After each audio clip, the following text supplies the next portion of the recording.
Hi guys! Welcome back to my channel. So for today's video, itong mga nakikita niyong succulents, ayan, ire-repat na natin sila after 1 week na na-receive natin sila. Ayan, kahit wala pa silang mga ugat, bagong ugat, ire-repat na natin siya. So ito ang gagamitin nating pots, ganito. Sakto lang siya sa mga succulents na natanggap natin.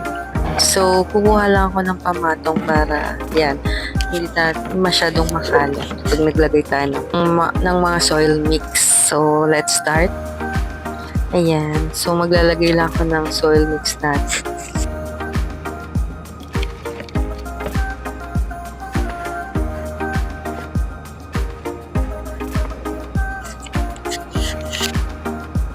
So, iyan na. Maglalagay pala tayo dito ng Furadan tsaka Osmocoat. Yan. Konti lang. Yung sakto lang sa gagamitin natin succulents. Ayan. Halo-halo lang natin. So, i-check muna natin kung sakto ba siya dito sa pot na gagamitin natin. So, as you can see, wala pa siyang ugat. Ayan. Pa-frito ni seller pero hindi ko alam yung pangalan niya eh. Kasi masyado siya mataas so palitan natin. Ito, si Lemon. So wala pa rin din siyang ugat. So ipapat na natin siya. Bahala na, magka-ugat naman siguro siya. Tsaka nakikita ko kasi minsan yung weather natin parang hindi mo alam kung uulan bigla at ayun, kaya naparipat na lang na wala sa oras kahit wala pa silang ugat. So ayan, si Lemon, konting lagay lang tayo ng soil, check lang natin kung swak na ba siya dito sa nilagay natin pot. Ayan. Pasensya na kayo, nakaharang yung kamay ko kasi nasa side ko lang yung maliit lang kasi yung space ko kaya hindi ko rin siya mailagay doon. So ayan, tapos na. Ayan, ang ganda niya, no? Si Lemon. So next naman, lalagay natin ng potting mix. So, check natin kung alin succulents ulit ang kakasya sa kanya. Same procedure as sa ibang succulents. Potting mix, Furadan, tapos itong Osmocoat. Minsan hindi ako naglalagay ng Osmocoat. Depende na lang sa mood. Minsan hindi. So ito si Lola. Ito na lang ang lalagay natin. Sakto naman siya dito. Ayan, saktong-sakto. Okay, ayusin lang natin saglit.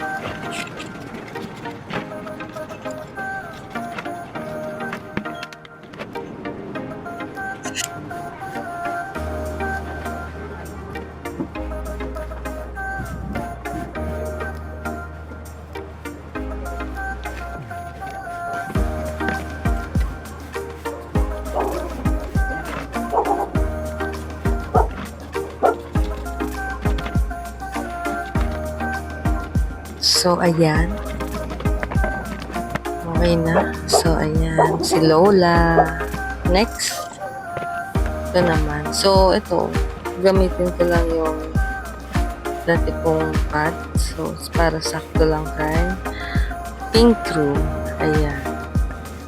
Sakto naman siguro siya. So, maglalagay lang ako nitong tape kasi medyo malaki yung butas tong pots na to. Madaling mahulog yung mga vermicast, ganyan, yung mga malilit na bato, kaya lalagay ako.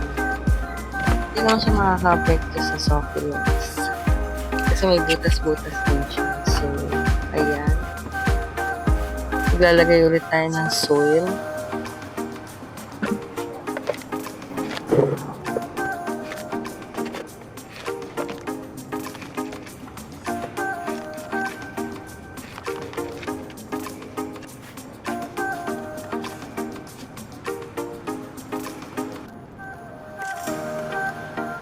So, ilalagay na natin to si Pink Roux, diba? Maganda rin to. Para siyang si Ruby Donna. or kung sino yung medyo mahabang. Ruby Donna yata yun. So, ayan. Saktong-sakto siya sa pot. Kasi medyo wide yung pot natin. Tsaka mataas. Yan. Pwede na. Pasensya na kayo sa nakaharang kong kamay. So, ayan. Konting ayos lang. Okay. Yan. Maayos na, maayos na.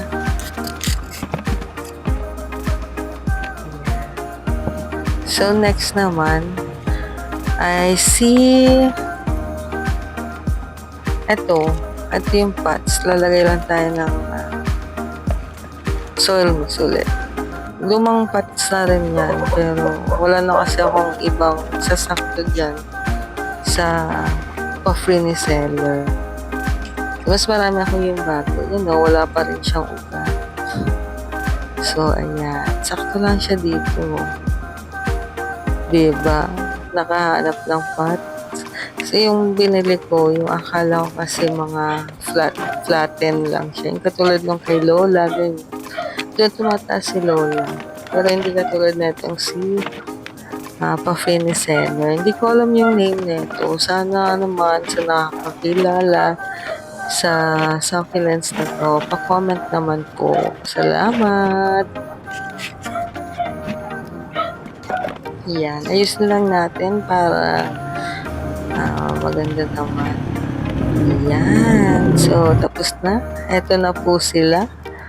O, diba? Mas lalo silang gumanda at lalo silang gaganda. Pag na-stress na sila, tsaka pag nagustuhan na nila dito sa lugar natin. So, that's all for today. Maraming salamat sa panonood. Hanggang sa muli. Bye-bye! Thank you for watching!